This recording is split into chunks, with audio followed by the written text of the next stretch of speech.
Bonjour à tous et bienvenue sur le Media Town, la chaîne qui parle de sport, et aujourd'hui on va s'intéresser à Teofimo Lopez et sa future défense de titre face à Steve Claggett.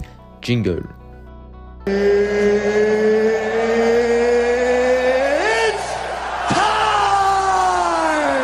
Deuxième défense de titre donc pour Teofimo Lopez.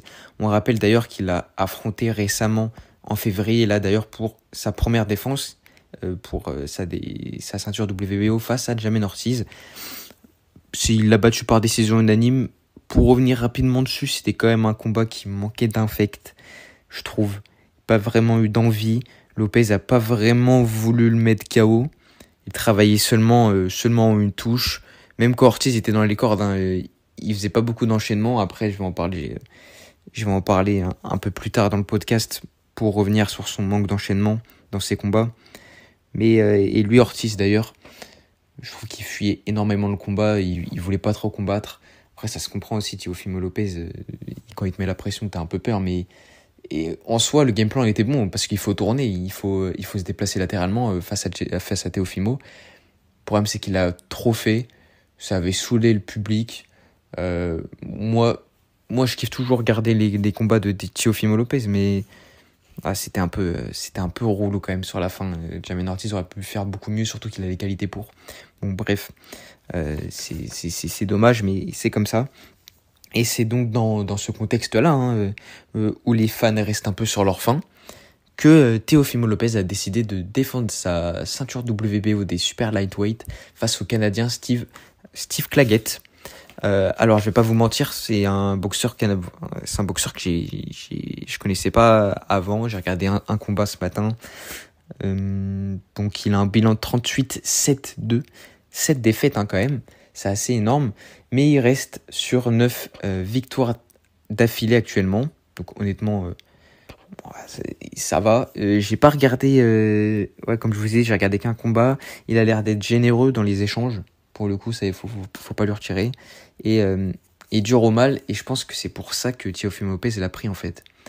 Parce que face à Jamaine Ortiz, pas eu de KO assez long, comme combat assez ennuyant. Face à Josh Taylor, il n'y a pas eu de KO. Après, le combat était super, je trouve.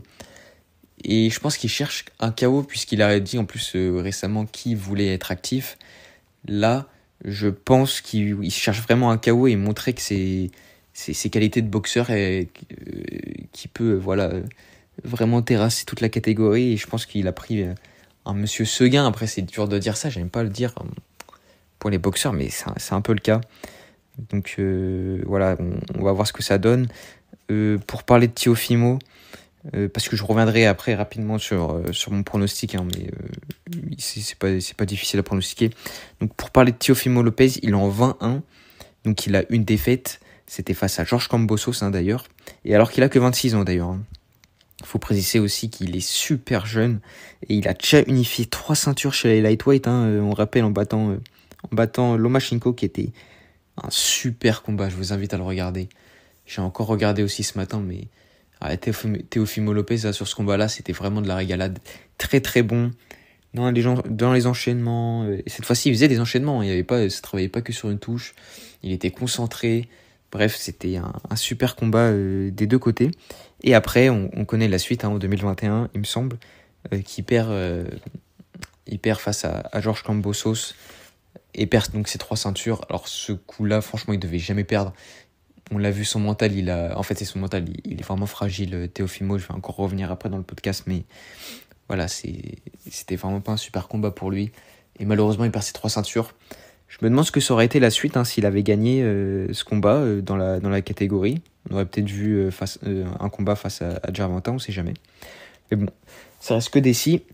Donc Teofimo Lopez, il a une boxe de droitier, mais récemment, on l'a vu changer de garde quelques fois en mettant son pied droit en avant, un peu à la Dustin Poirier. Il avait fait face à Jamaine Ortiz, et en fait il le surprend en changeant de pied d'appui, et il lui met un jab finalement en direct arrière. Et vu que c'est finalement son jab est puissant, ça fait mal. Et il l'avait pris de plein fouet, je trouve, Ortiz. Et voilà, c'est assez fort ça. C'est un nouvel arme à son arsenal, parce que il a vraiment changé de boxe. On rappelle qu'avant, il travaillait quand même sur des enchaînements, et là, il privilégie la une touche. Il l'œuvre que sur des une touche, surtout avec son jab, hein, parce que honnêtement, son jab fait mal. Il est souple aussi, super souple. En fait, c'est un peu des flicker jab à la Mashiba dans Hajime no Ippo. Il fait super mal. Et surtout, ça part d'en dessous de sa garde. Et c'est ça qui est fort. Tyson Fury, il fait exactement la même chose. Ça part d'en dessous de la garde. Donc son adversaire ne peut pas le voir arriver. Ce qui fait qu'il peut le travailler au corps, à la tête. Il ne le verra pas. Le seul inconvénient, c'est qu'il doit être en garde basse. En garde un peu, garde de crabe. Mais Teofimo Lopez boxe avec cette garde tout le temps. Donc ça ne le dérange pas. Là où Tyson Fury, je trouve que c'est un peu plus compliqué. Ce mouvement de buste, il est moins bon, je trouve. Lui, le mouvement de buste de Lopez lui permet de faire ce sacrifice-là et de jabber en partant d'en dessous de la ceinture. Ça lui permet d'ailleurs de travailler vraiment bien au corps, comme il avait fait face à Lomachenko. C'était assez crucial, je trouve, dans le combat, parce que ça fatigue l'adversaire, tu prends aussi des points, ce qui te permet de gagner à la décision. Et je trouve que maintenant, par exemple récemment encore, face à Jamel Ortiz ou même Josh Taylor, il travaille moins encore, et j'aime moins, je trouve. On voit que les adversaires moins fatigués. Là, face à Lomachenko, c'était vraiment le combat parfait, et ses coups au corps étaient vraiment bons. Il fait donc, comme je vous ai dit, très peu d'enchaînement, qui est pour moi l'une de ses limites. Il a pas mal de limites, je trouve, Teofimo Lopez, même s'il excelle sur beaucoup de points. Il travaille que sur une touche, comme j'ai dit. Par exemple, quand il va coincer son adversaire dans les cordes, comme face encore à Ortiz, il va feinter, en fait, il va mettre son pied en avant et feinter avec son buste pour pouvoir lui asséner un coup, tout simplement, un seul, que ce soit un uppercut, un direct arrière ou un bras avant puissant. Il a vraiment je pense une peur des contres qui est quand même assez folle. Il jette vraiment pas pour le coup, sauf avec ses gazelle punch. Mais donc quand il coince dans les cordes son adversaire, je suis désolé, mais il doit mettre la pression, lui asséner plein de coups, parce que c'est pas normal d'asséner qu'un seul coup. C'est compliqué, hein. Et de mettre KO comme ça, il met pas beaucoup de dégâts. Après, quand il touche, hein. Là, il n'y a pas de souci. Je ne contredis pas cela, mais il faut vraiment qu'il travaille ses enchaînements, parce que ça va pas être possible face aux autres, hein. Là, Claggett, je pense que j'espère le voir quand même quand il va le coincer dans les cordes, parce qu'à chaque fois, Teofimo Lopez, du fait qu'il met beaucoup la pression, qu'il prend le centre du ring, il les met facilement dans le coin. J'espère vraiment qu'il va travailler avec beaucoup d'enchaînements, parce que là, on en a marre des une touche, c'est un peu trop, je trouve. Donc voilà, c'est quelque chose qu'il va falloir y remédier. Mais après, ça lui permet de ne pas prendre de contre. Donc c'est aussi un point fort. Mais malheureusement, dans la boxe, il faut aussi prendre des risques. Et son mouvement de buste, je trouve qu'il lui permet de ne pas prendre tout simplement de contre, hein. Donc il faut vraiment qu'il prenne un peu plus de risques. Mais on voit que sa mentalité, je trouve qu'il a un peu peur. Et c'est de par sa mentalité, de son personnage, qu'on voit qu'il est confiant. Mais moi, je pense honnêtement qu'il n'est pas si confiant que ça dans les combats. On le voit des fois pleurer, par exemple, après Jamel Ortiz, il pleurait. Et c'est là que tu vois que son personnage, en fait, ça reste une façade. Et que c'est un humain derrière, il peut faire des erreurs, et il sait très bien qu'un coup, ça peut le mettre KO. Je pense que depuis face à Kambosos, il est un peu plus prudent, un peu plus précautionneux, ce qui peut être une force aussi, mais une faiblesse. Ça dépend des combats. Sa gestion de distance aussi, je la trouve pas très bonne. Certes, il a un bon jab, mais il s'en sert pas assez pour calculer la distance. Et c'est un problème, parce que du coup, ça amène à son manque de précision, qui est pour moi l'une de ses plus grosses limites. Il est peu précis. Face à Jamel Ortiz, par exemple, il y a un moment où il peut contrer, il y a un moment du combat où il contre, hein, il le contre Ortiz, mais il le touche pas. Il touche l'épaule, et 2 fois en plus, hein. Il lui met un direct arrière suivi d'un crochet gauche, il me semble, et il le touche pas. Et donc ça, c'est terrible. C'est terrible, son manque de précision. On le voit même lors de ses gazelle punch, quand il se jette pour asséner son jab avant. Il y a un manque de précision qui est quand même assez crucial, et je pense que c'est dû au fait qu'il lance peu de coups. Et ça, faut le travailler. Sa gestion de distance, c'est important, surtout face à des gros punchers, parce que les contres peuvent être aussi cruciales. Donc il faut vraiment faire attention pour Teofimo Lopez sur cet aspect-là. Après, il fait très mal aussi. C'est un combattant qui a je sais, qui a des bras en fer, qui a des poings en fer, pardon, c'est quelque chose. Lui, ses jabs font mal, ses bras arrière font mal. Et c'est pour ça aussi qu'il travaille sur une touche. C'est qu'il peut se permettre de travailler en une touche de par sa force. Et c'est quelque chose de crucial. Et il y en a beaucoup qui aimeraient avoir ça, comme Ortiz par exemple, j'arrête pas de le citer. Mais Ortiz, ce qui fait que c'est un combattant qui reste quand même dans le top 15 de la catégorie, dans le top 10, c'est qu'il est peu puissant.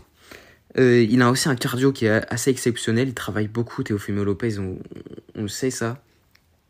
J'aime bien aussi regarder ses vidéos de workout et il est vraiment très sérieux dans son travail.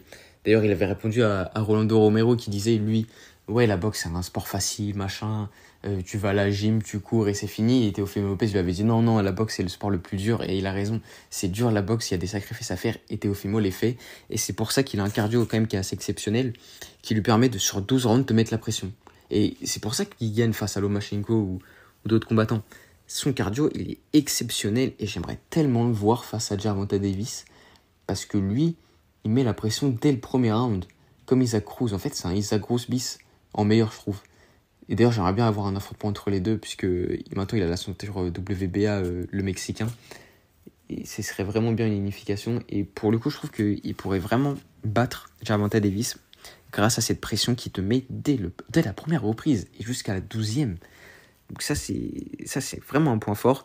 Et il y a aussi ces feintes de mouvement de buste, comme je l'ai précisé, pour vraiment toucher fort, être précis dans les cordes. Et aussi j'aime bien ces feintes à la tête pour après ensuite aller au corps, ou les feintes au corps pour aller à la tête. Ça aussi c'est très fort. Mais voilà, ça c'est son mouvement de buste qui est excellent. J'adore les boxeurs qui ont un mouvement de buste qui leur permet d'esquiver, d'avoir un jeu de jambes, d'avoir une garde basse qui lui permet donc d'esquiver, etc. Enfin, c'est vraiment de la bonne boxe. Je trouve que ça fait du bien au public et c'est pour ça que j'adore ce boxeur. La dernière, je pense, la dernière limite, je dirais qu'il prend trop de coups en clinch. Ses phases de clinch, elles sont pas bonnes. Il en fait très peu. Mais des fois, il faut qu'il sorte de certaines situations et quand il en fait, il prend quand même des coups parce que il n'arrive pas à pas bien ficeler le clinch, pardon. Et son mental aussi, qui est une grande faiblesse, son mental qui lui a fait perdre son combat face à Kambosos. Il y a plein de combats, il aurait pu perdre honnêtement quand il se laisse aller dans le coin. Il dit à son adversaire de venir face à Ortiz, il l'avait fait. Qui fait ça en fait? Tu ne veux pas aller dans les cordes, tu ne veux pas aller dans le coin. Et à tout moment, tu te prends un uppercut, tu tombes, c'est un knockdown, c'est un -1 sur la tablette des juges. Non, ça sert à rien de faire ça. Et le fait que ça soit son père le coach, c'est ça le problème en fait, tout simplement. Je pense que c'est le dernier problème. Son coach, qui est son père, et je pense que c'est une mauvaise fréquentation pour lui. Même, je le trouve... même dans les post-interviews de Teofimo, des fois il veut parler, je comprends pas, c'est pas toi qui fais le combat. C'est comme le père de Devin Haney. Après, lui, c'est différent, il veut le bien de son fils, mais des fois il est trop impliqué dans le combat. C'est pour ça que je préfère des Derrick James comme coach qui sont vraiment discrets, qui font juste le taf. Ils donnent un game plan, tu le fais, et voilà, c'est réglé. Bon, voilà, je pense que j'ai tout dit. J'ai tout dit sur Teofimo Lopez. Donc pour le pronostic, je dirais quand même un TKO de Teofimo au round 8. Allez, à la 8e reprise, il le bat sur un petit uppercut. Là, je le vois bien tomber, le Canadien. Dans tous les cas, je pense qu'il va falloir le mettre KO.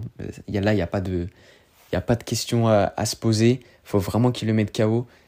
Parce que sinon, ça va encore parler. Sauf si c'est un gros combat. Et le Canadien est un dur en balle, on le sait. Donc, s'il est en sang à la fin, etc., le public va bien l'aimer. Mais on espère quand même un KO pour que ça soit pour lui, même le public. Ça serait cool. En plus, c'est en Floride, donc ça va être cool. Ça va être intéressant. Et d'ailleurs, il est précédé par Robeisy Ramirez, pardon. Oula. Il est précédé par Ramirez, le médaillé olympique en 2016 qui avait battu Shakur d'ailleurs. Donc ouais, ça peut être une carte intéressante. Après, il y a que le main event et le main event qui est intéressant. Mais c'est cool, c'est de la boxe, c'est un vendredi soir ou un samedi matin pour les Français, il me semble. Donc ouais, ça va être cool. J'espère que ça va être des beaux combats. Je vais vous dire à bientôt. Je pense qu'on a tout dit sur le combat. J'espère que vous avez aimé. Je reviendrai pour faire un post-match, hein, finalement, si c'est intéressant de le faire. Et ensuite, je vous parlerai de la carte de Shakur Stevenson qui va combattre le 6 juillet. C'est vraiment une belle carte, hein, parce qu'on a Robson Conceição face à O'Shakir Foster, donc pour la ceinture WBC. On a même aussi Keishon Davis, le rival de Teofimo pour certains, qui va combattre aussi dans la carte. Donc ça, c'est cool. Et je vous en parlerai bientôt. Allez, ciao ciao.